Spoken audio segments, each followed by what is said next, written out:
Bonjour à tous, soyez les bienvenus. C'est pour nous une grande joie de vous accueillir ici dans notre temps. Bienvenue à nos internautes et tout particulièrement bienvenue à nos invités. Je souhaite la bienvenue au pasteur Enrique Cox, à son épouse Lydia et puis à leur charmante petite fille de 4 mois, Camilla, qui est toute calme dans son berceau. Bienvenue en tout cas. Lydia et Enrique sont couple pastoral à l'église évangélique italienne de Marcinelle, donc c'est l'église juste à côté en tout cas. Je crois que c'est la première fois que nous vous invitons ici lors d'un culte à Marcinelle. Merci d'avoir accepté l'invitation, vraiment nous sommes honorés. Soyez les bienvenus, vous êtes ici dans la grande famille de Dieu. J'aimerais introduire ce culte avec une lecture dans la parole de Dieu. Nous allons ouvrir notre Bible dans le livre des psaumes. Nous lirons quelques versets. Psaume chapitre 34, versets 16 à 19.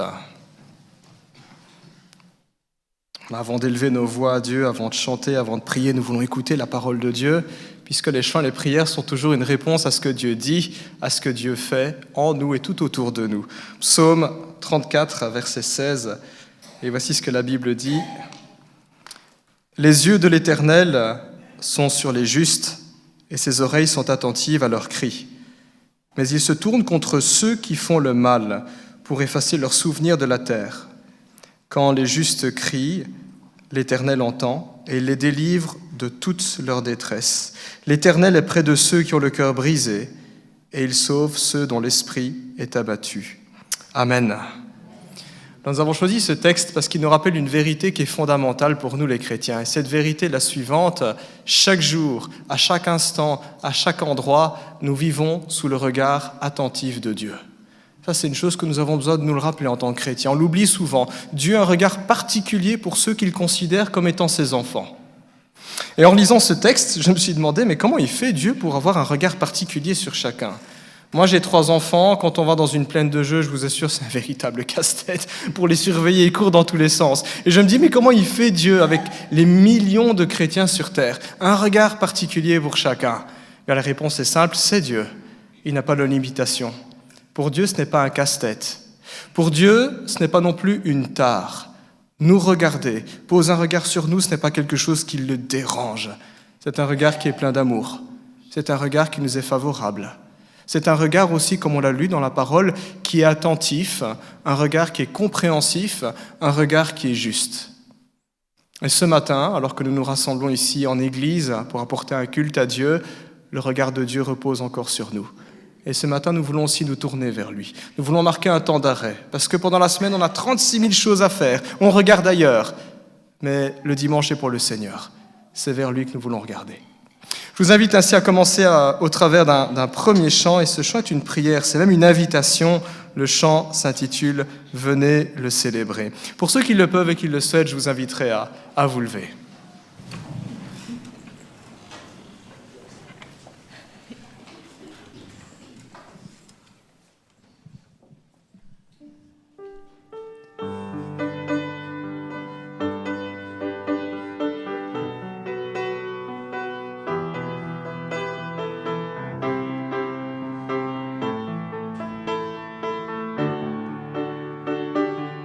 Venez le célébrer,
On reste debout les amis.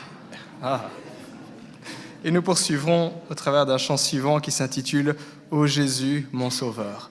Ce Dieu qu'on célèbre, c'est le Dieu infini, le Dieu qui est grand, le Dieu qui nous dépasse. Il siège dans les lieux célestes, nous dit la Bible. Et pourtant, dans sa grandeur, dans son infinité, il réside en chacun d'entre nous qui sommes ses enfants par son esprit. C'est aussi le Dieu qui est proche, le Dieu qui est là, le Dieu qui est vivant.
Je vous invite à prendre place et je vais à présent laisser le groupe de louanges nous conduire durant ce moment. Bonjour, je suis là cachée derrière le piano. Bonjour.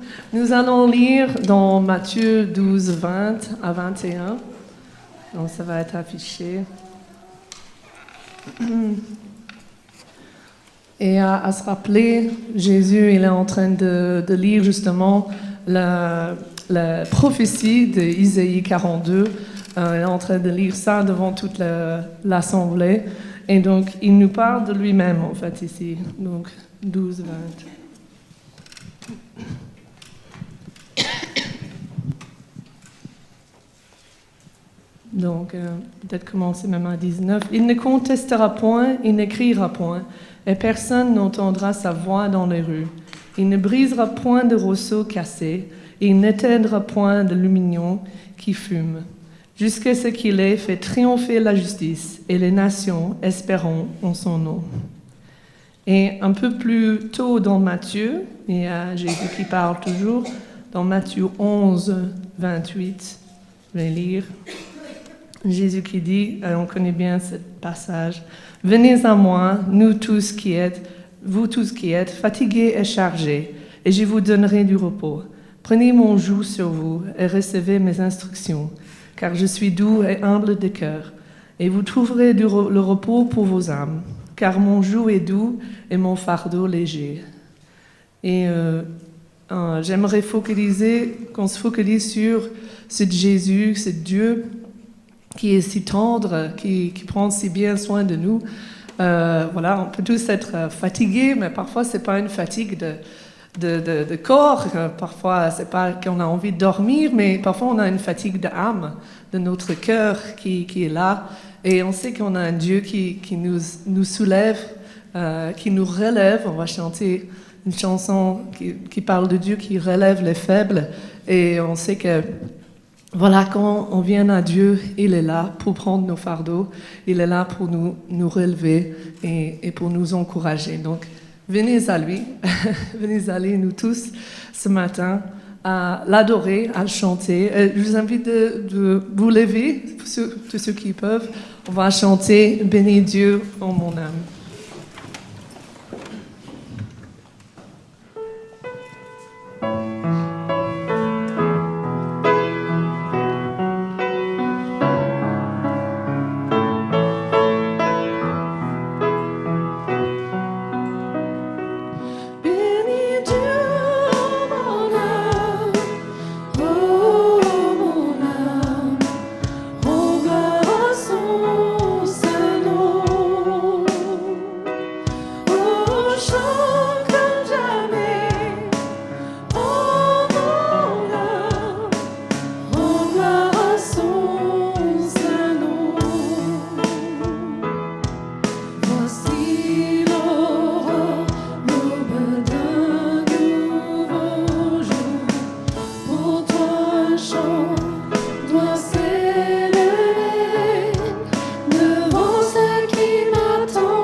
Riche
puisque ma vie passera. En toi je veux demeurer, puisque tu triompheras. Mon cœur en toi veut s'ancrer. Montre-moi la splendeur et la beauté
secours est en toi.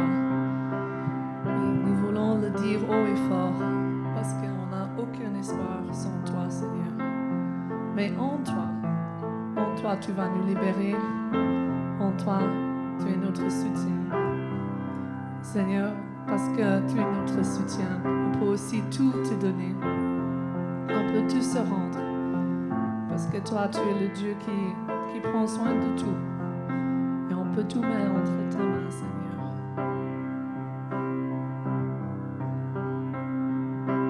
Je te donne mon cœur, il ne m'appartient plus. Ce que j'ai de meilleur, tout est pour toi, Jésus.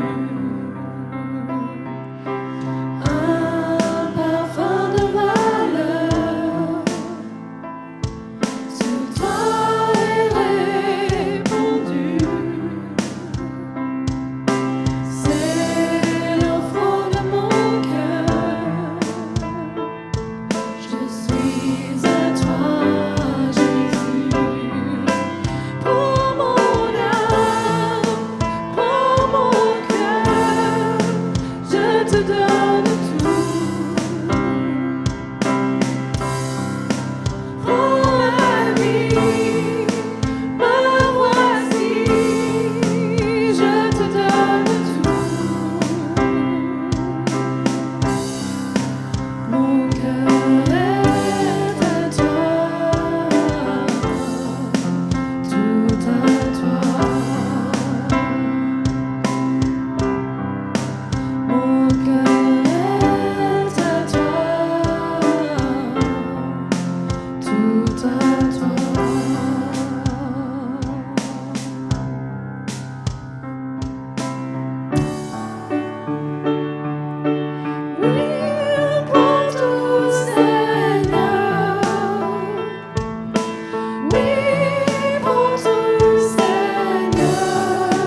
Amen. Frères et sœurs, je vous invite à prendre place.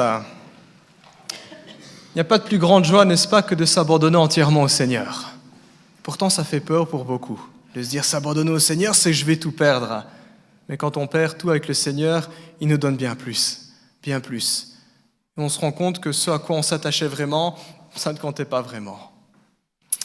Nous allons continuer à louer le Seigneur. Nous avons chanté, nous avons prié. Et nous voulons continuer à louer le Seigneur aussi en écoutant sa parole. Je vais donner dans quelques instants la parole au pasteur Enrique. Mais avant, je vous invite à prier pour notre frère et pour ce moment. Notre Dieu, nous voulons encore nous tourner vers toi et nous avons ce privilège et cette liberté de pouvoir nous rassembler, cette liberté dans notre pays et puis cette liberté spirituelle par ton esprit, par ton Fils Jésus-Christ d'être là. Te disons merci parce que tu es le Dieu qui te révèle à nous, le Dieu qui parle encore aujourd'hui. Nous savons que tu as des promesses pour nous qui sont vraies, qui sont certaines, qui s'accompliront. Nous savons aussi que tu as des instructions pour nous et nous voulons vivre dans la justice. Nous voulons te prier pour notre frère qui nous apportera la parole dans quelques instants, que tu le remplisses de ton esprit, Seigneur. Nous prions aussi pour nous-mêmes, que nous ne soyons pas des auditeurs oublieux, mais rends-nous attentifs, que ton esprit nous convainc de péché, de justice et de jugement, là où il doit y avoir du changement, que ton esprit console et fortifie, pour la gloire de Jésus-Christ, pour notre bonheur, pour l'édification de ton Église. Amen.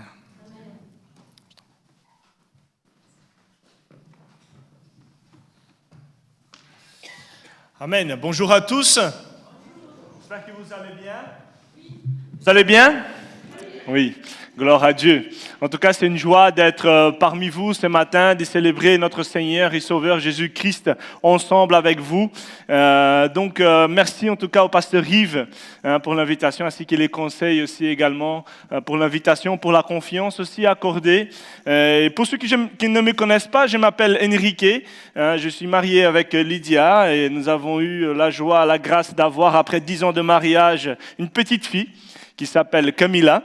Et voilà, c'est un petit peu une grâce d'avoir un petit bébé qui ne nous fait pas dormir la nuit, mais on apprend aussi sur l'amour de Dieu. Amen. La parentalité nous apprend sur l'amour de Dieu. Mais en tout cas, chers amis, pour ceux qui ne me connaissent pas, j'aimerais juste donner quelques petites informations, comme ça vous vous situez un petit peu. Je suis originaire du Brésil. Je suis venu ici tout d'abord pour le foot en Belgique. Et j'avais mon cousin qui jouait à Action 21 ici à Charleroi. Un jour, en passant en vélo à l'avenue Masco, j'ai vu l'église évangélique EIM et je me suis arrêté. Et depuis lors, je suis rentré, je suis resté dans cette église là-bas aussi également. Et j'ai commencé, chers amis, à faire en parallèle avec le foot l'école biblique à Bruxelles. Et le Seigneur, il a complètement changé mon plan de vie. Je connais le Seigneur depuis l'âge de 17 ans. J'étais déjà chrétien en venant ici en Belgique. Mais en tout cas, mon but premier, c'était le foot, le mini-foot.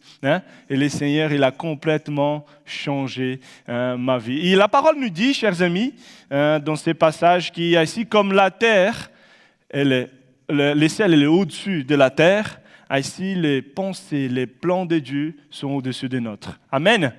Et justement, c'est vraiment, ça vaut la peine, chers amis, de vivre, d'accomplir la mission que Dieu est là pour nous sur cette terre. Vivre les plans de Dieu, la mission de Dieu que Dieu a pour nous, c'est une grâce. Parce que nous pouvons compter vraiment sur son soutien. Et c'est justement un peu le thème que j'ai à cœur d'aborder avec vous ce matin. Le message que le Seigneur m'a mis à cœur, c'est servir Jésus en les suivant. Servir Jésus en les suivant. Donc, chers amis, chaque être humain il est appelé à servir Dieu. Vous êtes d'accord avec moi?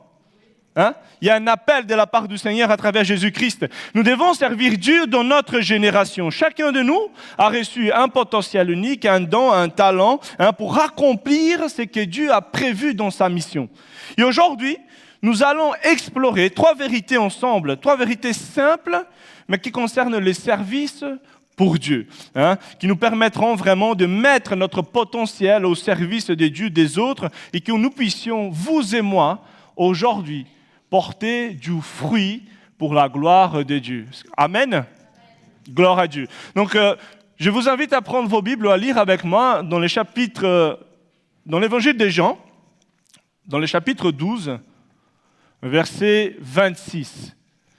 Donc, l'évangile de Jean, chapitre 12, verset 26, c'est un seul verset, mais que nous allons explorer, vraiment explorer ensemble ces versets. Amen. Et ce verset, il nous dit, chers amis, si quelqu'un me sert, qu'il me suive. C'est Jésus qui parle. Si quelqu'un me sert, qu'il me suive. Et là où je suis, là aussi sera mon serviteur. Si quelqu'un me sert, le Père l'honorera.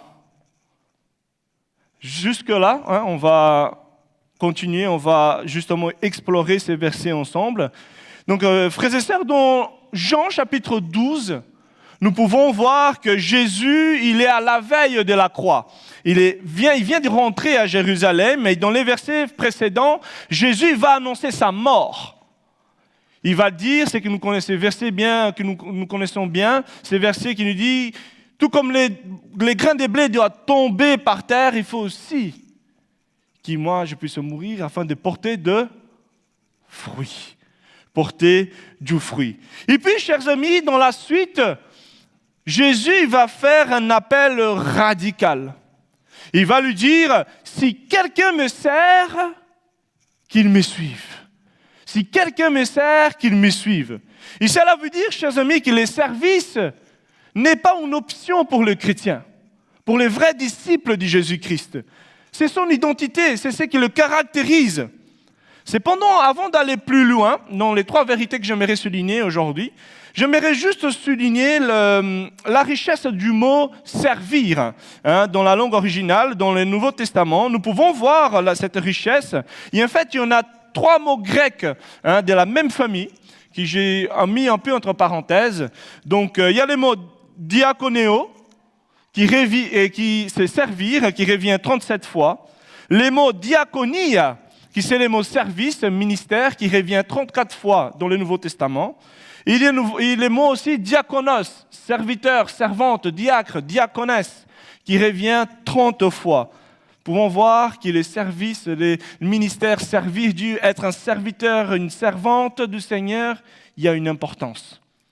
C'est pour ça que les paroles ils reviennent plusieurs fois dans le Nouveau Testament. En tout cas, dans la Bible, chers amis, j'aimerais vous dire ce matin que tous les ministères, du plus humble au plus visible, sont des services.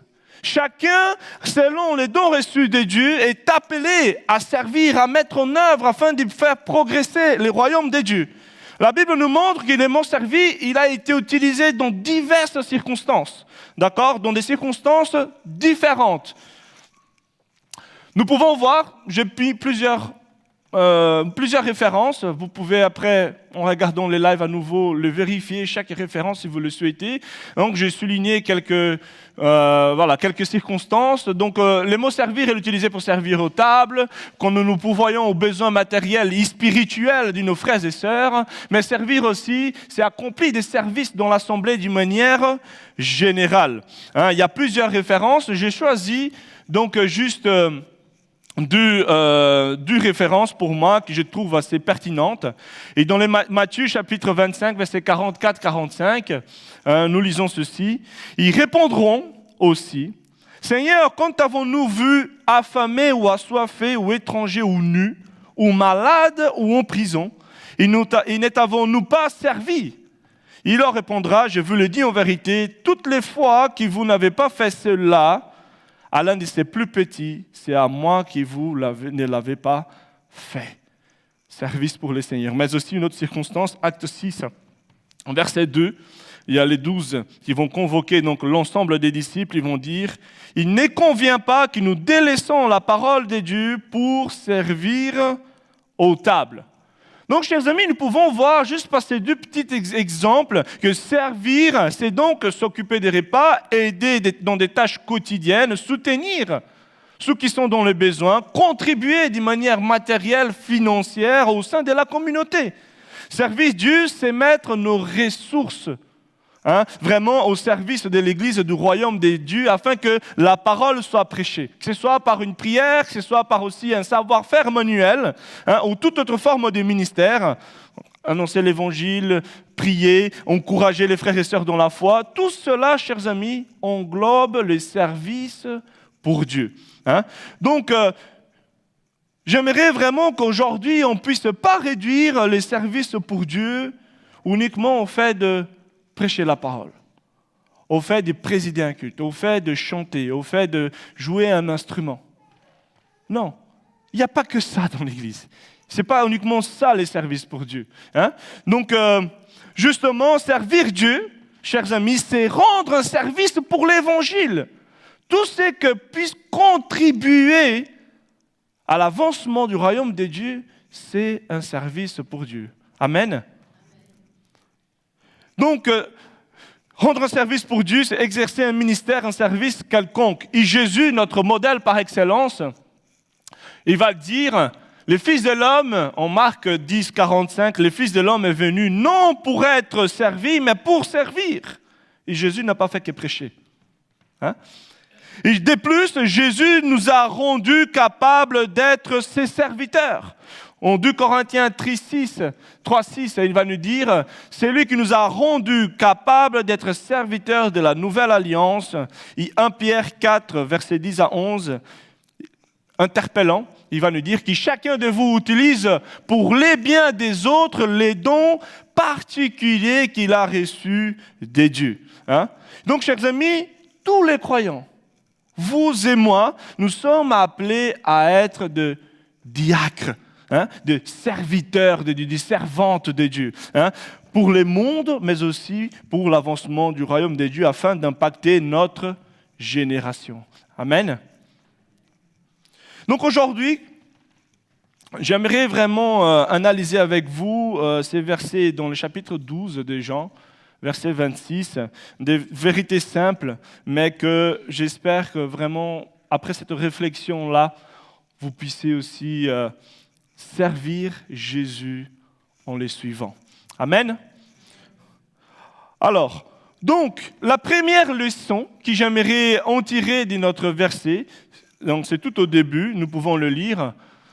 Si quelqu'un me sert, qu'il m'y suive. Si quelqu'un me sert, qu'il me suive. J'ai mis en gras les mots servir. Donc en fait, chers amis, pour que notre potentiel puisse porter du fruit pour le royaume de Dieu, nous ne devons pas suivre Jésus sans le servir. Mais pasteur indiqué, est possible? Si, oui, est-ce possible cela, chers amis?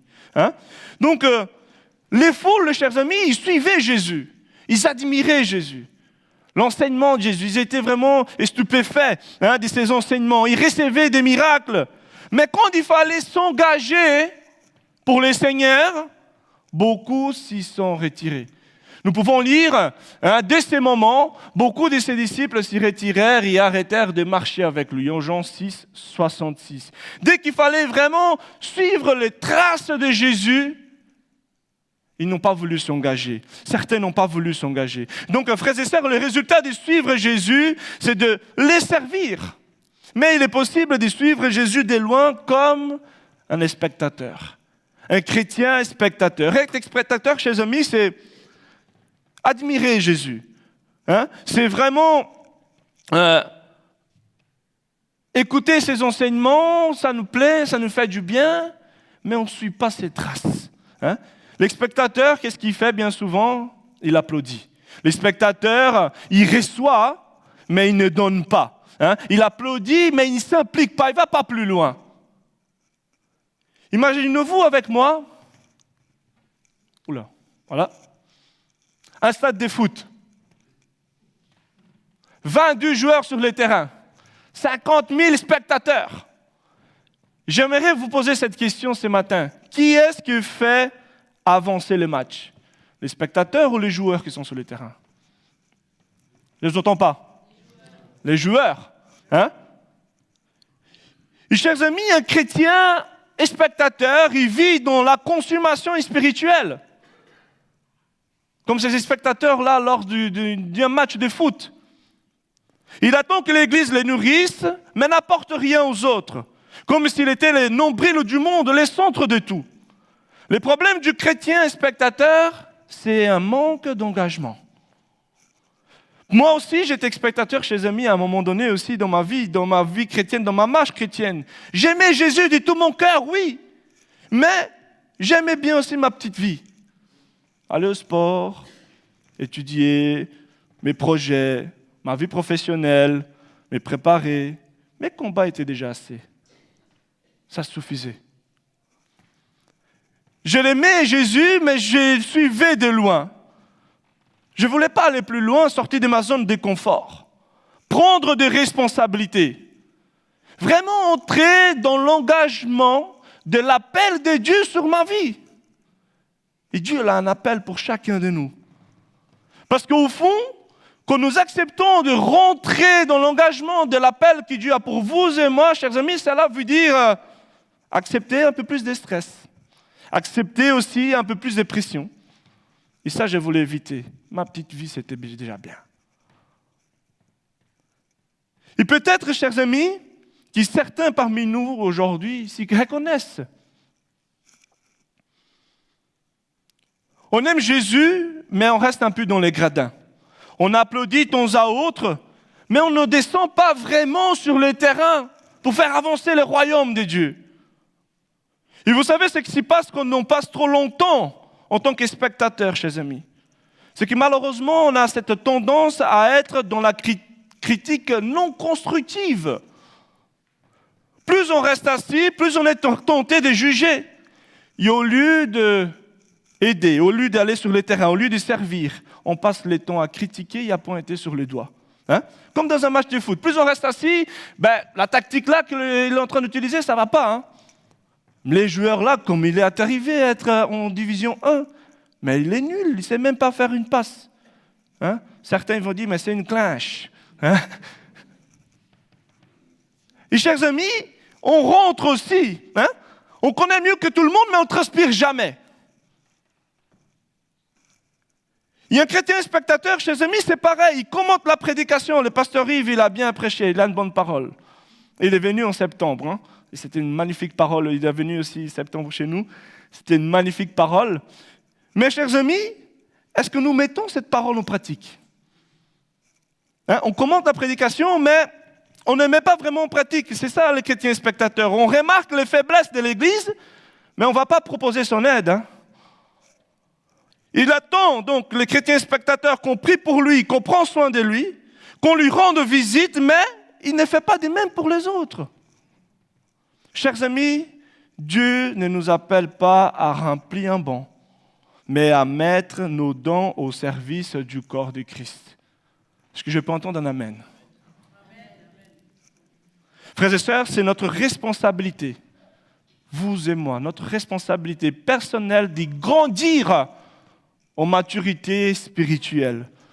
Nous ne pouvons pas, chers amis, passer toute notre vie chrétienne au lait spirituel, en agissant comme un enfant dans la foi. Et voici la vérité, chers amis, c'est tant qu'on reste dans les gradins, on passe à côté de notre appel. On passe à côté de la joie de voir Dieu travailler à travers ma vie. On passe à côté de l'expérience de servir avec nos dons, nos talents, là où le Père nous attend. Là où Dieu nous attend. Dieu ne nous appelle pas à commenter les matchs, chers amis, mais à entrer sur le terrain. Le royaume de Dieu ne peut pas avancer avec des chrétiens spectateurs. Le royaume de Dieu avance avec des serviteurs. J'aimerais vous laisser cette question pour le premier point.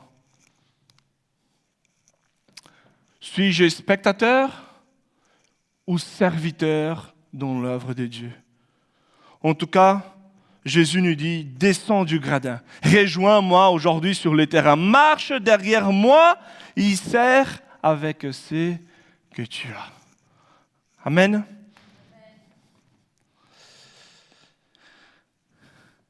Mais aussi, chers amis, pour que notre potentiel porte du fruit, pour le royaume de Dieu, nous ne devons pas ma deuxième vérité que j'aimerais souligner ce matin.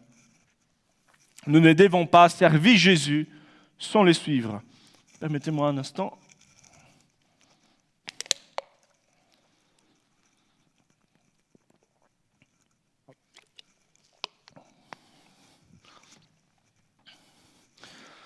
Donc nous pouvons lire toujours dans ces versets, si quelqu'un me sert, qu'il me suive.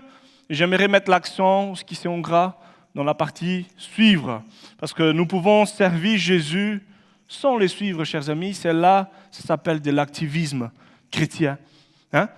À l'inverse, l'autre danger est qu'il est possible d'y servir beaucoup sans vraiment suivre Jésus. Hein, c'est ce qu'on appelle l'activisme, multiplier les tâches, remplir les programmes, être occupé, mais pas toujours conduit par le Seigneur. Et frères et sœurs, rappelez-vous ce que le Seigneur va dire à l'église des Sardes dans Apocalypse 3, versets 1 et 2. Il va nous dire, « Je connais tes œuvres. Je sais que tu passes pour être vivant, mais tu es mort. » Et Jésus va dire, « Sois vigilant et affermis le reste qui est sur le point de mourir. » Et frères et sœurs, c'est une parole radicale pour vous et moi aussi ce matin. À tous ceux qui s'engagent dans l'œuvre de Dieu, à un moment donné, nous sommes tous confrontés à cela. À faire pour le Seigneur, à être actifs, à ne pas baisser les bras, à continuer, à persévérer, à faire de plus en plus. D'un côté, c'est bien. Mais ne sommes-nous pas en train de nous épuiser en faisant des choses que Dieu ne nous appelle pas à faire? Devons-nous pas peut-être plutôt cibler notre énergie dans ce que Dieu nous appelle vraiment à faire pour lui, pour sa mission? J'ai passé par là aussi, j'ai connu ces pièges, accumuler trop de tâches, église, réunion, tâches, activités, événements. Mon agenda était plein. Mais j'étais trop fatigué, chers amis, pour avoir ces cœur à cœur avec Dieu dans ma chambre. On sert tous en mode automatique. Oui, mais je ne suivais Jésus, mais pas de près. Et vous savez, quand on est comme ça, on devient fatigué, on devient frustré. On a envie de tout abandonner. Je dis, Seigneur, c'est bon, j'en ai fait assez. Et chers amis, voilà les pièges de l'activisme. On néglige notre relation avec Dieu pour faire. Mais avant de faire, chers amis, il faut être. Il faut être avec Jésus. Il faut passer du temps avec lui. Avant que Jésus puisse envoyer les disciples à prêcher la bonne nouvelle, à faire pour lui, à faire avancer le royaume, Jésus, qu'est-ce qu'il dit? Suivez-moi. Soyez avec moi. Être avec lui. D'abord, être avec lui. Et le faire, chers amis, ça doit découler du être. Je passe du temps avec Jésus, et cela me motive encore plus. Et chers amis, peut-être que certains se reconnaissent aujourd'hui. Bien souvent, on a du mal à dire non, parce qu'il y a des besoins, il y a ci, là, il faut faire. On a du mal à dire non. On dit oui à tout et on prend de plus en plus. Et on ne prend pas du temps pour nourrir notre vie spirituelle. On est toujours en action pour les royaumes, mais la relation avec Jésus, elle est négligée. Et c'est exactement le piège que Jésus veut nous éviter, chers amis. L'activisme, son communion avec lui, son communion avec Dieu nous épuise, rend les services stériles, nous décourage. Et vous savez, quand on est comme cela, on devient même contre-productif pour l'œuvre de Dieu. Être contre-productif, c'est s'engager avec l'équipe, mais on ne se donne pas 100%. On va un besoin, on veut s'engager, on veut bien faire, mais pour je ne sais pas me donner à 100% à l'équipe de louanges, mais je m'engage quand même. Je ne sais pas m'engager à l'école du dimanche à 100%, mais je le fais quand même parce que... Non, est-ce que Dieu t'appelle vraiment à faire cela? Oui, il y a un besoin, bien évidemment. On doit commencer, si on ne sait pas quoi faire pour l'œuvre de Dieu, on peut, bien évidemment, avec la grâce de Dieu, chercher un peu, mais à un moment donné, chers amis, il faut qu'on puisse être au clair. Qu'est-ce que Dieu me demande de faire pour lui, pour sa gloire? Et voici, chers amis, une clé pour sortir de cet activisme, de ne pas être contre-productif dans nos ministères. Parce que parfois on compte sur un tel ou telle personne, mais elle n'est pas là, elle n'est pas à 100%. Non, aujourd'hui, chers amis, Dieu ne nous appelle pas à les servir sans les suivre. Dieu nous appelle, chers amis, à vraiment apprendre à dire non, à faire moins, mais en faire bien. Je peux entendre un amen. Peut-être c'est ça que nous avons besoin aussi. C'est peut-être ça que tu en as besoin aussi. Cibler ton énergie. Il est important, chers amis, pour chacun de nous de revoir nos engagements pour tenir dans la durée sans s'ébruler. Imaginez avec moi que certains, j'ai vu plusieurs personnes aujourd'hui à l'accueil, c'est une grâce, c'est très bien. Mais imaginez que nos frères et sœurs qui servent à l'accueil, ils servent là 3, 4 fois, des dimanches d'affilée. Et de plus, ils sont interrompus dans leur louange pour gérer peut-être les retardataires. Il y en a chez nous aussi, hein. C'est partout. C'est le mal des églises aujourd'hui. Hein? Si on a un rendez-vous avec un roi, une reine, quoi que ce soit, on arrive à l'heure. Hein? Mais pour les rois du roi, seigneur du seigneur, bon, ça va, c'est l'église, ça, bon, c'est pas grave. 10, 20 minutes, 30. Je fais la remarque un peu de mon église, c'est pour ça que je me permets aussi un peu de le faire. Ce n'est pas évident pour nous, chers amis. Mais c'est un engagement à tenir avec les seigneurs. Mais imaginez même les frères et sœurs qui sont en train de servir dans l'accueil. Ils servent, ils sont là, ils disent bonjour, on était bien accueillis. Et puis, il y en a un qui rentre, l'autre qui part, l'autre qui sort, l'autre qui arrive encore. Et la même personne est en train de faire, le même dimanche, l'accueil. À un moment donné, ça devient difficile. Même d'y profiter à un culte pleinement. À vivre cela, à chanter, à écouter la parole, à s'y concentrer. Aussi, il faut dire que bien souvent dans les églises, certains portent plusieurs casquettes. Ils sont engagés dans plusieurs ministères. Et parfois, chers amis, on fait, et puis un dimanche, on est engagé à la louange, l'autre dimanche, on est engagé à l'école du dimanche, l'autre dimanche, on est engagé à l'accueil, l'autre dimanche, on est en train de gérer les gens au parking. Et quand est-ce que tu profites pleinement du culte? Quand est-ce que tu profites vraiment de faire cette pause, comme le pasteur Yves il a dit, aujourd'hui, c'est dimanche, c'est le jour du Seigneur, je profite dans la présence de Dieu. En tout cas, le Seigneur nous appelle à travers cet exemple à faire bien ce qu'ils ont fait, à veiller sur notre vie spirituelle. Si une responsabilité pèse de trop, chers amis, il est sage d'y prendre du recul. Le Seigneur pourvoira aux besoins. On croit au Jéhovah Jireh, non? C'est lui qui pourvoit. En préparant ce message, j'ai lu une histoire intéressante, l'histoire d'un balai. Il y a un pasteur qui a raconté qu'il avait demandé à un frère il demandait à un frère de nettoyer l'église avant le culte, toujours. Personne n'a remarqué son travail, sauf quand il n'était pas fait. Personne n'a remarqué son travail, sauf quand il n'était pas fait. Et chers amis, et le pasteur nous dit, les services, c'est comme les balais.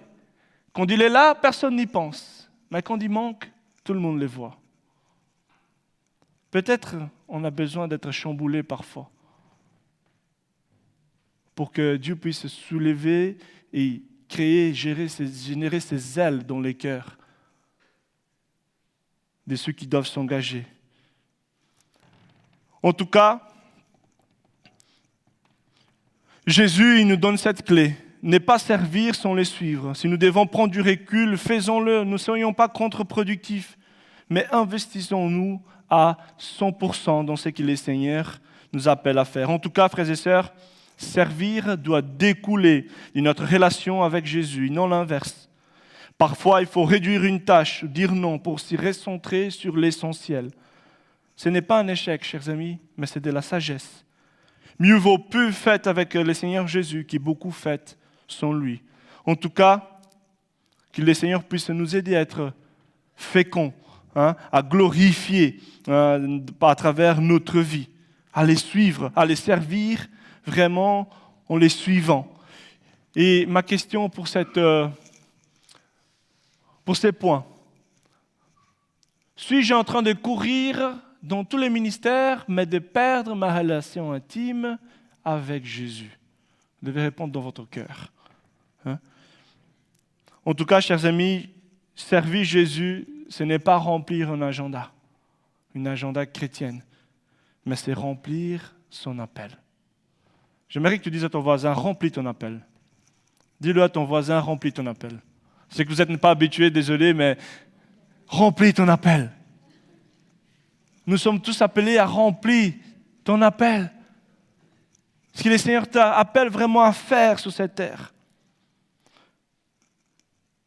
Vous savez, servir sans suivre Jésus, c'est courir dans tous les sens sans jamais arriver à la ligne d'arrivée.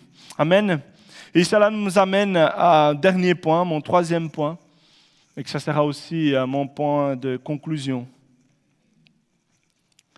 Pour que notre potentiel porte du fruit pour le royaume des dieux, nous devons servir Jésus en les suivant. C'est les vrais disciples, c'est vraiment le titre de mon message.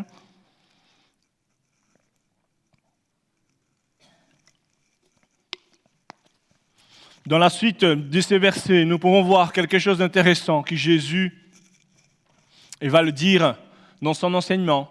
Si quelqu'un me sert, qu'il me suive, et là où je suis, là aussi sera mon serviteur. Chers amis, le vrai disciple n'est pas seulement quelqu'un qui admire Jésus. Ce n'est pas seulement celui qui s'active pour Jésus.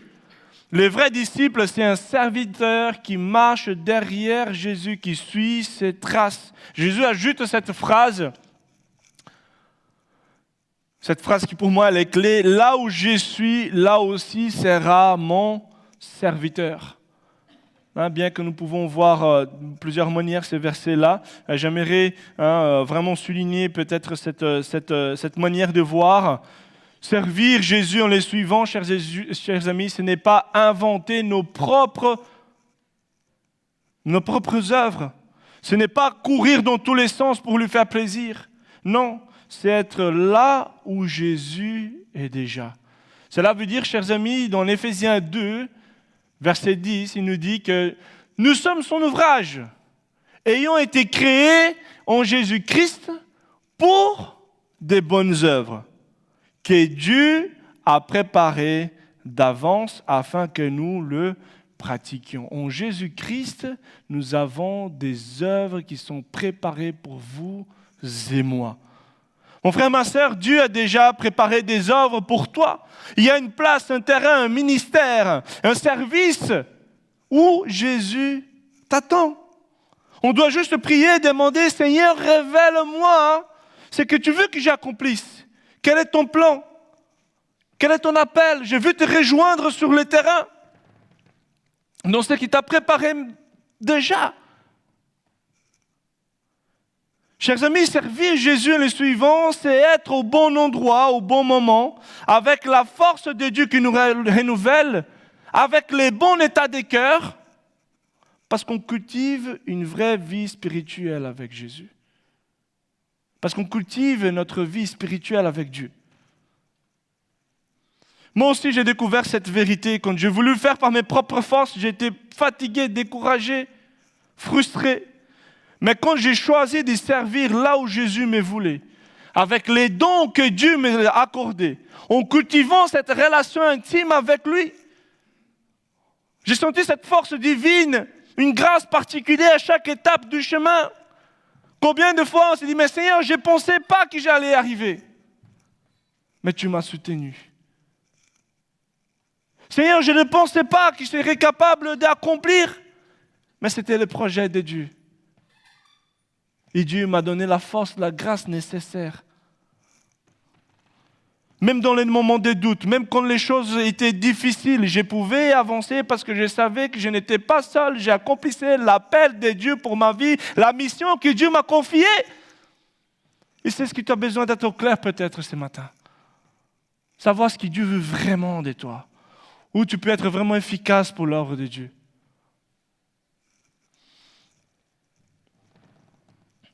C'est pareil pour toi, mon frère, ma sœur, si tu choisis de servir Jésus en les suivant, tu ne marcheras jamais seul. Tu peux avoir cette joie même dans les petites choses, la persévérance quand tu te sens découragé. Tu peux avoir vraiment cette énergie, cette force interne qui vient, même quand tu n'en as plus humainement parlant, parce que c'est l'Esprit de Dieu qui te fortifiera. Il y a ces versets de l'apôtre Paul. En 2 Corinthiens 12, verset 9, il nous dit « Ma grâce te suffit, car ma puissance s'accomplit dans la faiblesse. » Est-ce que vous me permettez qu'on puisse lire ensemble ces versets? Ça vous dérange? Non? C'est possible? D'accord? Ok, à 3, d'accord? 1, 2, 3. « Ma grâce te suffit, car ma puissance s'accomplit dans la faiblesse. » Peut-être que tu te sens fatigué aujourd'hui, faible, mais Jésus te dit, ma grâce te suffit. Peut-être que tu penses ne pas être qualifié pour servir Dieu. Mais Jésus va te dire, ma puissance s'accomplit dans ta faiblesse. Peut-être que tu crois que ton service est peut-être trop petit ou invisible. Mais Jésus va dire, là où je suis, là aussi sera mon serviteur. Chers amis, le plus important, c'est d'être là où Dieu veut que nous soyons en train de servir l'Évangile. En train de faire progresser le royaume de Dieu. Colossiens.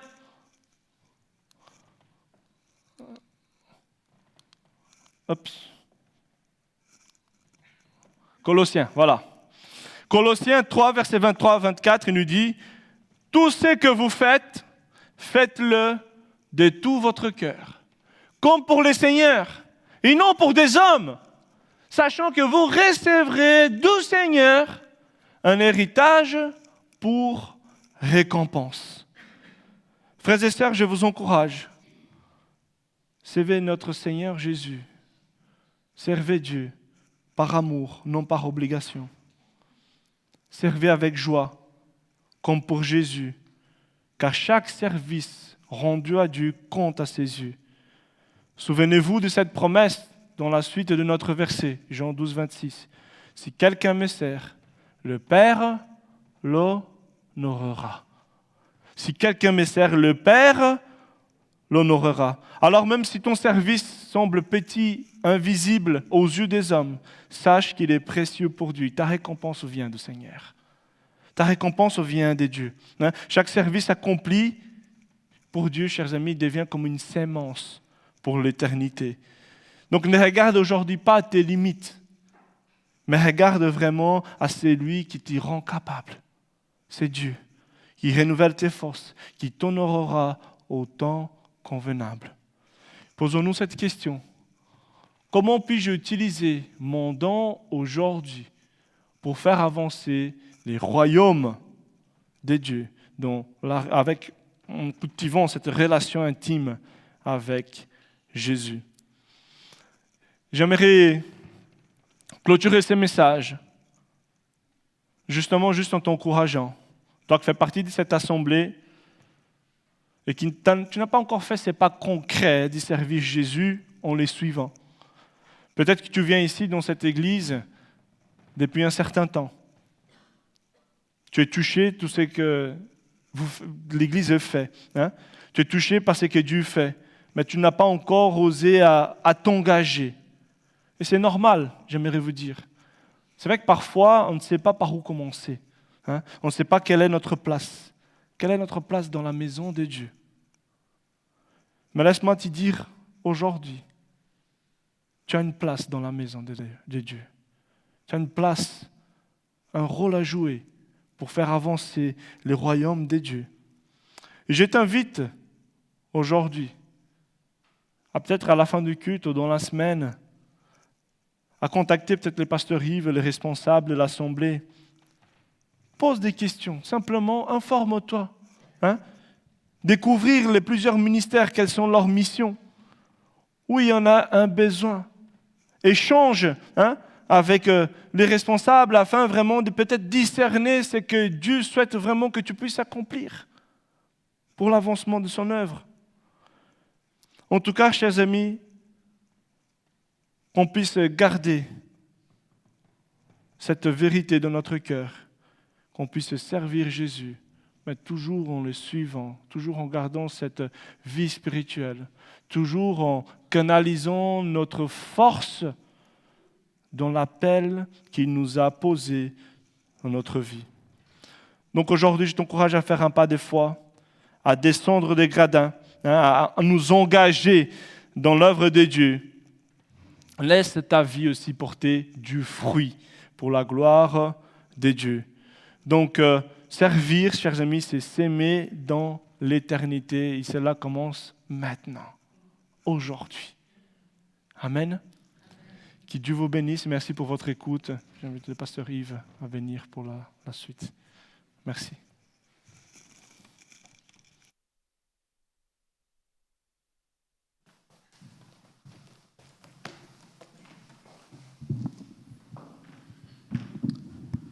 J'ai invité le groupe de louanges à me rejoindre.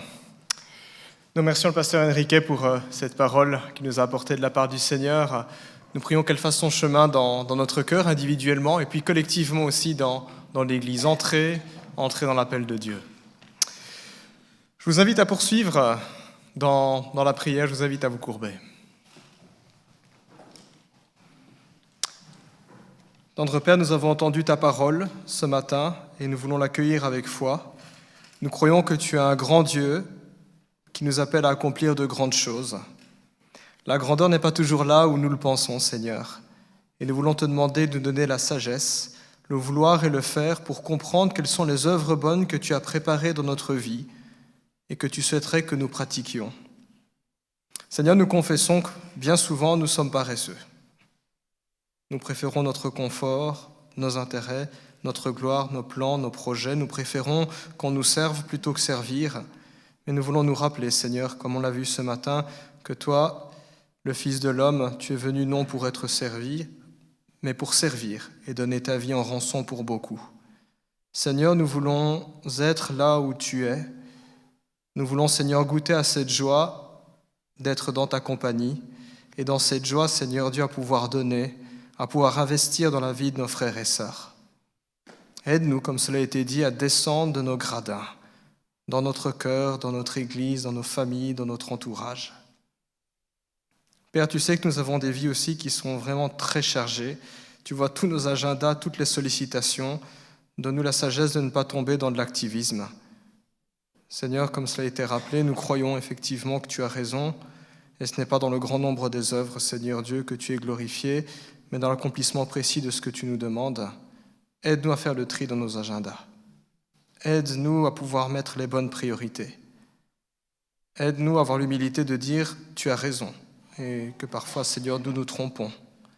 Donne-nous la force morale, la volonté et la discipline de pouvoir faire le tri là où ça doit être fait. Merci pour ton Saint-Esprit. Merci pour l'Église que tu construis. Merci pour toutes les fois où nous avons été bénis par toi, directement dans notre cœur ou par le biais d'un ministère, d'un frère ou d'une sœur. Et nous croyons, Seigneur, que tout ce que tu dis s'accomplira. Nous voulons ainsi nous mettre à ta disposition pour ta gloire, au nom de Jésus. Seigneur, nous te disons merci encore pour notre frère qui a apporté sa parole, cette parole. Nous te demandons de le bénir dans son ministère à l'église italienne de Marcinelle. Bénis-le, Seigneur, dans son rôle également de mari, de papa. Bénis son épouse, bénis-les tous les deux. Nous te demandons de les entourer de ta providence, de ta protection et de ta bénédiction, parce que tu es ce Dieu grand et fidèle, au nom de Jésus-Christ. Amen. Merci encore au pasteur Enrique. Toutes nos salutations à l'église voisine, on va certainement se revoir. Frères et sœurs, je vous invite à poursuivre, afin de nous préparer à la Sainte Seine, un prochain chant qui s'intitule « À toi l'honneur ». Nous voulons nous rappeler que nous sommes là pour glorifier Jésus. C'est lui qui brille, c'est lui la source de toute véritable lumière. Je vous invite à vous lever pour ceux qui le peuvent et qui le souhaitent. Oh, toi l'honneur.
invite à prendre place. Et afin de nous introduire dans la Sainte Seine, je vous invite à me rejoindre dans la parole de Dieu. Nous lirons un passage dans l'évangile de Luc, Luc chapitre 23.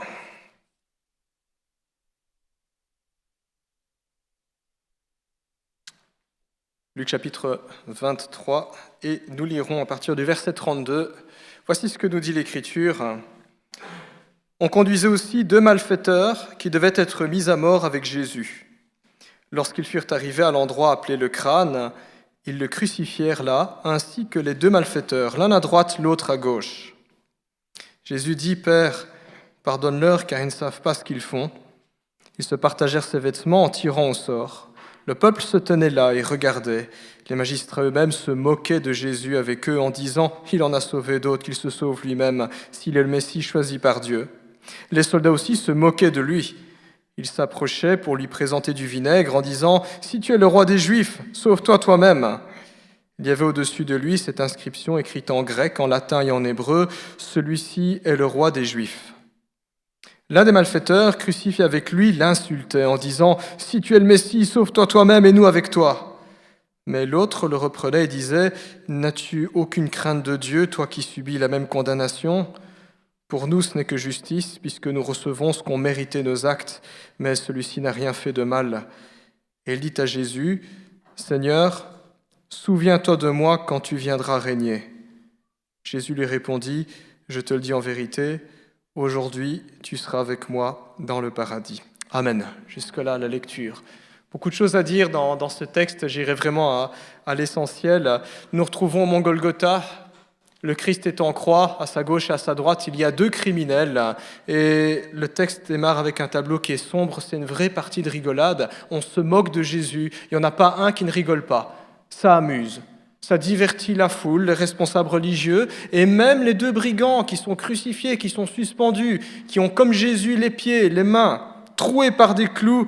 On se moque de Jésus. D'une certaine manière, c'est ce qui se passe aussi dans le monde quand on regarde autour de nous. Et peut-être était-ce ainsi que nous étions avant d'être chrétiens. Le petit Jésus, ça nous faisait rire. On s'en moquait, on prenait ça à la légère. Et puis soudain, dans cette scène, il y a un des 2 criminels qui se met à réfléchir. Et sa réflexion est très pertinente. Il se dit qu'au fond, son sort, il l'a mérité. La Bible ne nous dit pas quels étaient ses crimes, mais on sait que les Romains crucifiaient les pires des criminels, des insurgés, des assassins, des gens qui faisaient des embuscades pour attaquer des soldats. Très certainement que ce criminel en faisait partie. Et il réfléchit en se disant, au fond, ce qui m'arrive, je l'ai mérité, je l'ai cherché. Sa réflexion va plus loin. Il sait qu'il ne peut plus rien faire, il ne peut plus changer quoi que ce soit à son sort. C'est fini pour lui, sa dernière heure a sonné. Il va se vider de son sang, et plus les minutes passent, plus il doit lutter pour respirer, parce que c'est ça, être crucifié. Et puis il réfléchit à cette personne dont il se moquait, ce Jésus-là. Et Jésus était très connu peu avant sa crucifixion. Il était une célébrité. Tout le monde savait que c'était un prédicateur qui parlait du royaume de Dieu, qui parlait du salut, qui appelait les foules à se repentir de leurs péchés, à mettre sa foi en lui. Tout le monde le savait. Tout le monde le savait qu'il avait été crucifié parce que les responsables religieux étaient jaloux. Et donc ce brigand regarde Jésus, il reprend son voisin et lui dit « Nous sommes là parce que nous avons tué des gens, on est des criminels, mais lui n'a rien fait. Il n'a rien fait. » Une démarche de lucidité, une démarche où il se reconnaît pécheur. Le mot péché n'apparaît pas, mais il sait qu'il en a gros sur la conscience. Il va alors prendre une décision, et pas une petite décision, c'est la meilleure décision de sa vie qu'il va prendre. Il dira à Jésus, « Souviens-toi de moi quand tu régneras. » Et j'aime beaucoup la réponse de Jésus. Jésus ne lui dit pas, « Il faut que tu trouves une bonne église évangélique. » Va à Marcinelle, chez Pasteur Enrique ou chez Pasteur Yves. Il ne lui dit pas, il faut que tu prennes ton baptême. Il lui dit simplement, aujourd'hui je te le dis, tu seras avec moi dans le paradis. La foi, la grâce.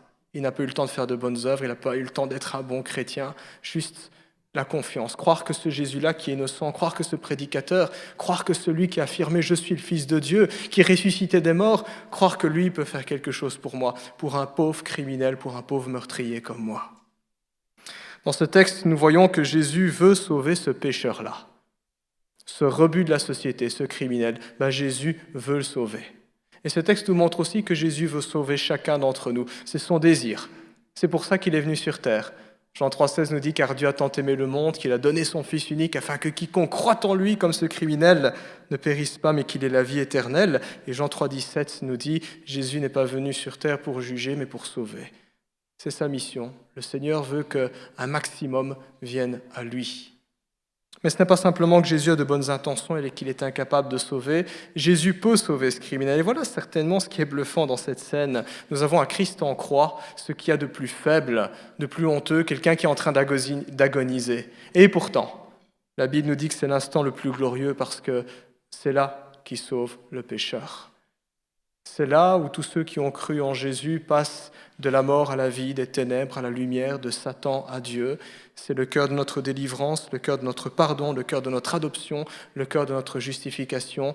Christ en croix peut sauver. Et c'est même parce qu'il est à la croix qu'il peut sauver. Parce qu'à la croix, il a pris sur lui tous nos péchés. Si nous devions être séparés de Dieu éternellement, si nous devions subir sa colère, Christ a pris cette colère, Christ a pris ce châtiment pour tous ceux qui croiraient en lui. Ce pécheur s'y est pris en dernière minute, et ce n'est vraiment pas la décision la plus sage, mais ça reste quand même une bonne décision. Ce pécheur a saisi la grâce tant qu'il était encore temps. Et pour nous aussi, si nous n'avons pas encore accepté le Seigneur Jésus-Christ, si nous ne sommes pas encore chrétiens, si nous n'avons pas fait ce pas, encore aujourd'hui, c'est le temps. Tant qu'on respire, c'est le temps. Parce que lorsqu'on ne respire plus, lorsqu'on passe à trépas, c'est trop tard. Ou si Jésus-Christ revient, c'est trop tard. Voilà un texte en même temps qui nous encourage tous, nous tous qui avons accepté Jésus-Christ. Nous savons que notre avenir est scellé. Notre avenir ne dépend pas de nous-mêmes, mais dépend de ce Jésus-Christ mis en croix, qui a dit à ce brigand il y a 2000 ans, je te le dis aujourd'hui, tu seras avec moi dans le paradis. Et aujourd'hui, le Seigneur nous dit que notre nom est dans son livre de vie. Voilà un texte qui rappelle aussi à tous ceux qui n'ont pas encore fait cette démarche qu'il n'est pas trop tard. Un jour, il sera trop tard. Un jour, il sera trop tard. Et je prie pour que vous puissiez faire ce choix. Parce qu'il n'y aura rien de plus horrible, rien de plus catastrophique que de se retrouver devant Dieu et de se dire « mince, je le savais et je n'en ai rien fait ». Puissions-nous ainsi nous replacer devant le Seigneur et réfléchir. Je vous invite à prendre un temps de recueillement, juste 30 secondes, 1 minute de silence, pas pour regarder le voisin à gauche ou à droite, mais simplement pour sonder notre cœur, puissions fermer les yeux et réfléchir. Pour les chrétiens dans la salle, rappelez-vous l'étendue de l'amour de Dieu. Il vous aime. Ce n'est pas des objets que Jésus vous a donnés, il a donné sa propre vie. Et rien ne peut vous séparer de son amour. Soyez reconnaissants pour ça. Et si vous êtes en chemin, puissiez-vous réfléchir, que faites-vous de ce Jésus? Que faites-vous de l'amour de Dieu? Que faites-vous de l'Évangile? Que faites-vous avec votre péché? Je vous invite à vous recueillir. 30 secondes de réflexion.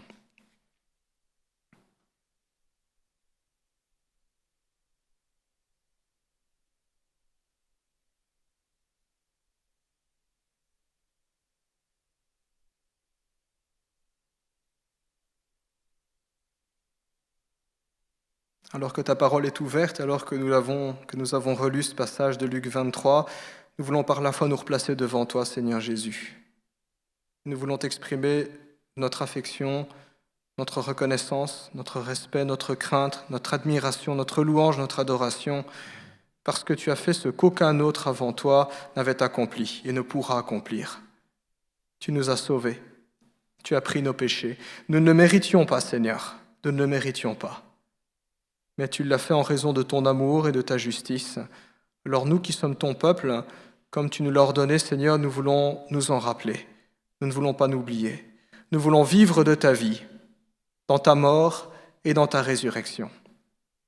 Nous voulons te prier aussi pour tous ceux et celles qui ne t'appartiennent pas encore. Tu connais peut-être les objections, tu connais peut-être les déceptions, tu connais peut-être la colère, Seigneur.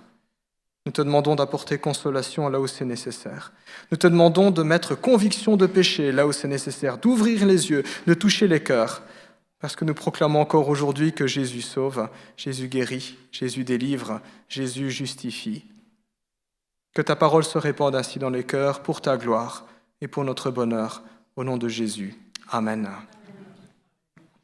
J'inviterai les frères et sœurs qui reconnaissent en Jésus-Christ leur Sauveur et leur Seigneur, qui l'ont manifesté publiquement en passant par les eaux du baptême, qui sont en paix avec leurs prochains, pour autant que ça dépende d'eux, pas de colère, pas d'amertume, pas de quoi que ce soit, bien vouloir se lever pour célébrer la Sainte Seine. J'inviterai également les personnes habituées au service à me rejoindre. Est-ce que je peux demander à mon frère Nunzio, je peux demander également à Franz, à Paul, à Salomon, à Sacha, à Dorian de me rejoindre. Merci.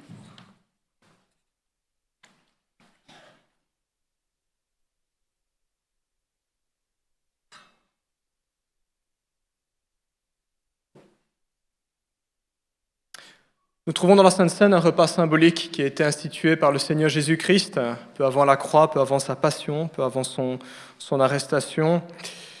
Ce repas n'est pas le repas des parfaits. Prendre la Sainte Seine ne signifie pas que nous serions meilleurs que les autres, mais signifie que nous croyons. Nous croyons en Jésus-Christ. Nous croyons au pardon des péchés. Nous croyons en la vie éternelle. Dans ce repas, il y a 2 éléments, et chaque élément a une portée symbolique. Ça signifie qu'il renvoie à une réalité qui est plus grande, une réalité spirituelle et éternelle. Il y a tout d'abord le pain. Le pain symbolise ici le corps de Jésus-Christ. Quand nous, chrétiens, prenons ce pain, nous nous rappelons que c'est son corps qui a été mis en croix. C'est lui qui a souffert, c'est lui qui a eu ses mains percées, ses pieds percés en raison de nos péchés. L'Écriture nous dit ceci: quand l'heure fut venue, Jésus se mit à table avec les 12 apôtres, et il leur dit : « J'ai vivement désiré manger cette Pâque avec vous avant de souffrir, car je vous le dis, je ne la mangerai plus jusqu'à ce qu'elle soit accomplie dans le royaume de Dieu. » Alors Jésus prit du pain, après avoir remercié Dieu, il le rompit et leur donna en disant : « Ceci est mon corps qui est donné pour vous, faites ceci en souvenir de moi. » Est-ce que je peux demander à mon frère Salomon de rendre grâce à Dieu ?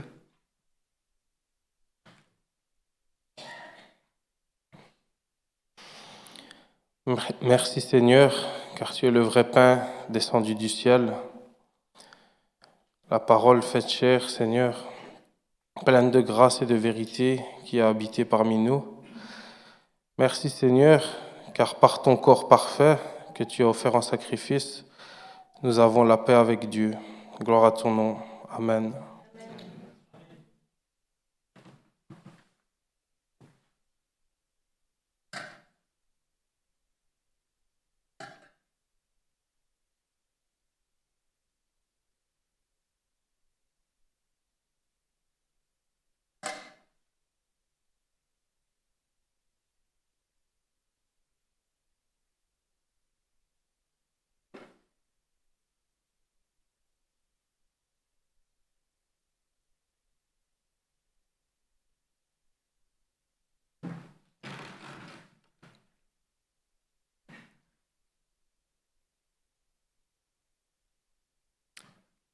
Le fruit de la vigne ici présent représente le sang de Jésus-Christ. Chaque fois que nous, chrétiens, en buvons, nous nous rappelons que c'est le sang de Jésus qui a coulé à la croix pour le pardon de nos fautes. L'Écriture dit en Hébreux 9, 22 que sans effusion de sang, il n'y a pas de pardon. C'est un texte sévère, mais qui rappelle que quiconque est coupable doit périr, doit être puni pour ses fautes. Ainsi, nous nous rappelons que Christ, qui était innocent, s'est fait coupable pour chacun d'entre nous. L'Écriture dit ceci : Jésus prit ensuite une coupe et remercia Dieu, puis il la leur donna en disant : « Buvez-en tous, car ceci est mon sang, le sang de la nouvelle alliance, qui est versé pour beaucoup, pour le pardon des péchés. Je vous le dis, je ne boirai plus désormais de ce fruit de la vigne, jusqu'au jour où je le boirai de nouveau avec vous dans le royaume de mon Père. » Est-ce que je peux demander à mon frère Franz de rendre grâce à Dieu ?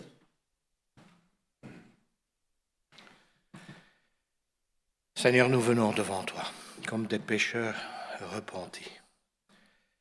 C'est par ta grâce, Seigneur, que nous participons à ce repas, que nous nous souvenons que toi, tu as donné ton sang pour que nous ayons de nouveau accès au Père.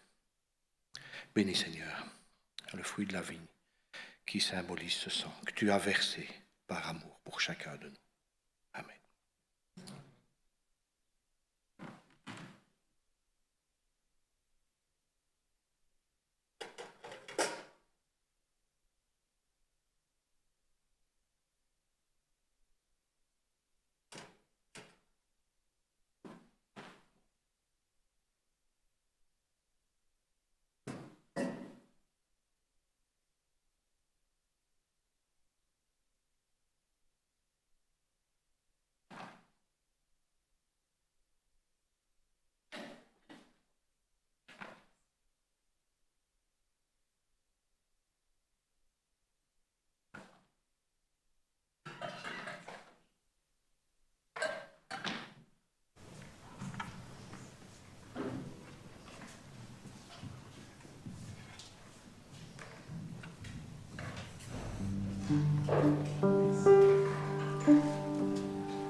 La parole de Dieu nous dit ceci.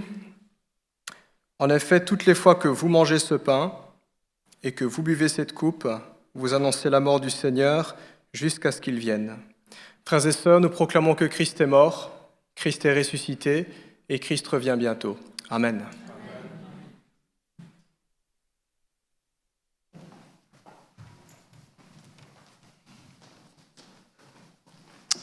Nous allons poursuivre dans le chant, tout dernier chant, et ce chant s'intitule « Dieu a une armée ». Et une armée, mes amis, se lève. C'est ce que nous voulons faire. Nous lever aussi pour louer le Seigneur et nous lever également dans nos cœurs pour le servir, pour l'aimer et marcher à sa suite. Alors, durant ce chant, nous aurons également l'occasion de louer le Seigneur par nos dîmes et nos offrandes.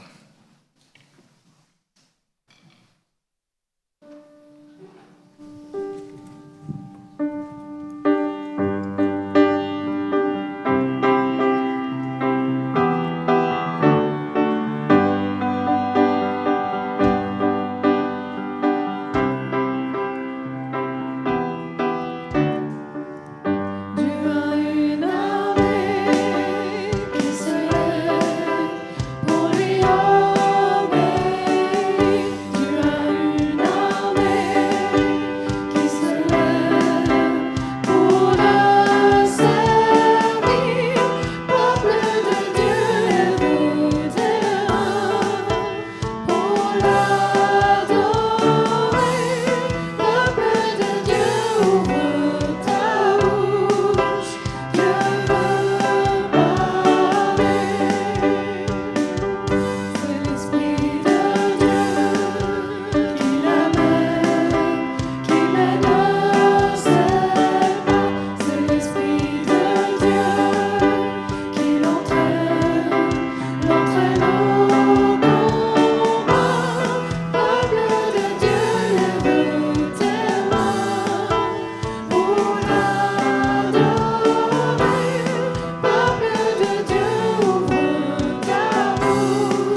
invite à prendre place. Alors, chers amis, notre culte touche tout doucement à sa fin. Quelques annonces qui vont être affichées dans l'écran dans quelques instants. Voilà. Alors, après le culte, on m'informe que malheureusement, en raison du temps, la promenade qui était prévue est annulée.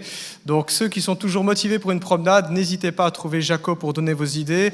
Jacob a dit qu'il a pris des cartes avec lui, c'est ça ? Des cartes, des boussoles, des talkie-walkie, la totale. Donc, n'hésitez pas à venir le trouver. C'est un test. Malheureusement, en automne, le temps n'est pas toujours de la partie. Donc, on verra, on tâchera de fixer ensemble une date. Moyennant le temps, bien sûr. Si vous avez pris votre pique-nique pour venir avant la promenade, c'est pas un problème. Allez dans les sous-sols, passer du temps ensemble. Le culte, c'est ça aussi, c'est la communion fraternelle. Ça réjouit le Seigneur et ça le glorifie aussi quand on s'aime les uns les autres et quand on s'encourage. Mardi, 19h30, 20h30, réunion de prière, les amis. Je ne peux que vous encourager à participer à cette rencontre. Alors, la dernière fois, je partageais aussi que le fait, parfois, le soir, après une journée de travail, on rentre dans l'église avec des pieds de plomb et on se dit, est-ce que ça fait bien de venir à la réunion de prière ? Mais je connais personne qui a dit, je regrette d'être venu. On est encouragé aussi. Et puis on apprend beaucoup de choses dans la prière. On apprend à prier en écoutant les autres aussi, en fonction de ce que le Seigneur leur met à cœur. Et parfois on n'a pas les mots pour prier. C'est pas un problème. Le pasteur je ne tiens pas un listing en disant lui il a prié, lui il n'a pas prié. Ça on ne surveille pas. Parfois on n'a pas les mots, mais simplement le fait d'écouter les autres et de se dire Seigneur, je dis amen à cette prière. Tu as mis dans le cœur de mon frère ou de ma sœur les mots que je n'aurais pas trouvés, je suis d'accord. Donc vraiment, je vous encourage. Notre Église a besoin de prière. Les ministères, les familles, les couples, les aînés, on a besoin d'être là les uns pour les autres.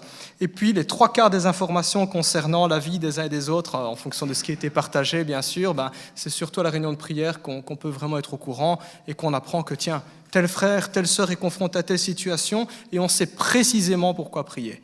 Et quand on est précis dans nos prières, eh bien on voit des réponses précises. On est encouragé et on se rend compte que Dieu écoute les prières. Donc, 19h30, 20h30, je compte sur vous. Soyons présents, faisons en sorte que le sous-sol soit trop petit et qu'on ait des réunions de prière à l'étage. Samedi, matinée nettoyage, voilà. Mais vous pouvez prier en travaillant aussi, c'est pas un problème. Comme Pasteur Enrique a dit, Colossiens 3:23, tout ce que vous faites, faites-le pour la gloire de Dieu, le nettoyage aussi. Toujours appel aux volontaires, si vous êtes intéressé, si vous êtes motivé, si vous avez du temps, ce sera apprécié. On dit que plus on est de fous, plus on rit, donc le but c'est pas que rire non plus, le but c'est faire briller le temple aussi, mais soyons présents. Dimanche à 10h, culte spécial, nous aurons un culte de baptême, c'est notre sœur Natacha qui passera par les eaux du baptême. Soyons là aussi dans cette étape importante de la vie pour l'encourager, pour prier pour elle. Prier pour elle pas simplement ce dimanche, mais avant le baptême, pendant, après également. Annonce suivante, les inscriptions pour le Nouvel An sont ouvertes. Ne traînez pas pour les inscriptions, les places sont limitées. Donc, Nouvel An aura lieu le 31 décembre, je le précise parce qu'on a eu des questions pour savoir quand était le Nouvel An. Donc, c'est bien le 31 décembre, comme chaque année. Information, oui, vous avez la liste du repas. Conférence de la CIME, alors on a encore le temps également, c'est pour février 2026, donc l'année prochaine. Les inscriptions sont ouvertes aussi. Il y a un prix spécial, vous voyez que sur l'affiche c'est 25 € par personne. Notre église a une réduction de 10 €, donc ça vaut la peine. Au moment où vous inscrivez, vous ne payez que 15 €, vous précisez que vous êtes de notre communauté. Je suis désolé Enrique, ça ne marchera pas pour Marcinelle. On pourra négocier, voilà. On prendra une commission sur le passage. Donc... on s'arrangera. Bref, ne tardez pas si vous êtes intéressé pour... non, c'est avant, les cadeaux, c'est après. L'a dit avant. Voilà, ne tardez pas pour vous inscrire. Les places également sont limitées. Il y a une garderie. Maintenant, le nombre de places dans la garderie est limité. 20 enfants, on m'a dit. Donc voilà, premier arrivé, premier servi. Les boîtes aux cadeaux maintenant. Et je vais donner la parole à des responsables. Voilà, Angela. Je t'en prie, Angela. Merci. Donc, bonjour tout le monde. Donc, un petit mot sur l'opération boîte de Noël. Vendredi soir et samedi matin, plusieurs d'entre nous se sont réunis pour remplir les boîtes. Donc, merci à tous d'avoir participé. Grâce à tous vos dons, on a pu remplir 24 boîtes correctement, donc avec tous les produits d'hygiène, jouets, matériel scolaire. Et avec l'argent que nous avions reçu en plus, on a pu en faire 22 de plus. Donc, on a reçu 360 € pour les dons et pour l'envoi. Donc, ce qui fait au total 46 boîtes envoyées. Donc, tu peux faire défiler les photos. Ah oui, et donc, ça, c'est les photos des enfants qui les reçoivent par la suite, parce qu'en fait, on se demandait où elles allaient cette année. Mais en fait, on ne le sait pas à l'avance. On sait où sont allées celles de l'année précédente. Donc en 2024, on sait qu'elles sont allées en Sierra Leone, au Togo, en Bulgarie, en Ukraine, en Macédoine et en Albanie. Et en fait, 46 000 boîtes ont été envoyées l'année passée. Donc, il faut savoir que c'est l'église de Ransard qui centralise tout. Et puis, elles sont renvoyées aux Pays-Bas. Et là, aux Pays-Bas, ils vérifient toutes les boîtes scrupuleusement et ils les complètent s'il manque quelque chose. Voilà. Donc, vous pouvez regarder les photos et merci à tous d'avoir participé. À l'année prochaine. Merci Angela, merci également à toute l'équipe qui avait supervisé l'organisation. Merci à toutes ceux et celles qui ont participé à cette opération. Petit geste de notre côté, mais ça fait la différence aussi de l'autre côté. Ça apporte de la joie et du bonheur. Merci encore. L'équipe librairie me signale que les calendriers sont arrivés, donc les personnes qui ont passé commande, vous reconnaîtrez. Il y a sur une table tout plein de calendriers avec un post-it avec vos noms et prénoms. N'oubliez pas de reprendre vos calendriers. L'équipe de l'école du dimanche également demande à tous les parents de faire preuve d'assiduité, s'il vous plaît. Il y a vraiment la fête de Noël qui se prépare. Et donc, pour que la fête puisse être une réussite, il y a besoin de répétition. Sinon, nous allons avoir nos bambins qui vont courir à gauche et à droite sans savoir où ils doivent se mettre. Donc, s'il vous plaît, les parents, tâchons d'être le plus assidus possible pour les répétitions pour nos enfants. Voilà, je pense que je n'ai rien oublié. Frères et sœurs, je vous souhaite un bon dimanche, une bonne semaine. Que le Seigneur vous bénisse et salutations à l'Église Sœur de Marcinelle. Bon dimanche.